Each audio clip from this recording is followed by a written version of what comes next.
আলোচনার নামে তৈরি হয়েছিল হোয়াটসঅ্যাপ গ্রুপ আলো আসবেই, কিন্তু বাস্তবে এর কাজ ছিল একেবারেই উল্টো। আন্দোলন দমন, ছাত্র জনতার বিরুদ্ধে ষড়যন্ত্র আর সরকারপন্থী অবস্থানকে আরও জোরালো করাই ছিল তাদের উদ্দেশ্য।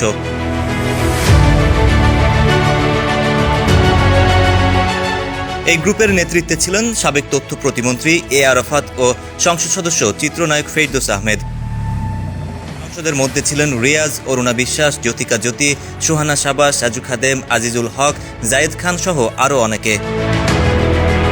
গ্রুপে ছাত্র আন্দোলনের বিপক্ষে ষড়যন্ত্রমূলক কথাবার্তা এবং অরুণা বিশ্বাস আন্দোলনকারীদের গরম জল ঢালার মতো মন্তব্য করেন। আবার কেউ কেউ আন্দোলনের বিপরীতে পাল্টা কর্মসূচির পরিকল্পনাও দেন। এই গ্রুপ গোপনে কাজ করলেও 13 সেপ্টেম্বর কিছু স্ক্রিনশট ভাইরাল হলে চাঞ্চল্য ছড়িয়ে পড়ে।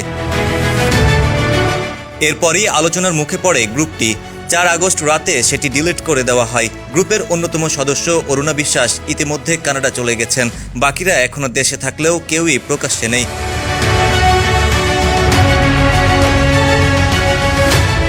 জ্যোতিকা জ্যোতি একমাত্র মুখ খুলে দাবি করেছেন তিনি ছাত্রদের আগুন দেওয়ার জন্য দায়ী করেননি।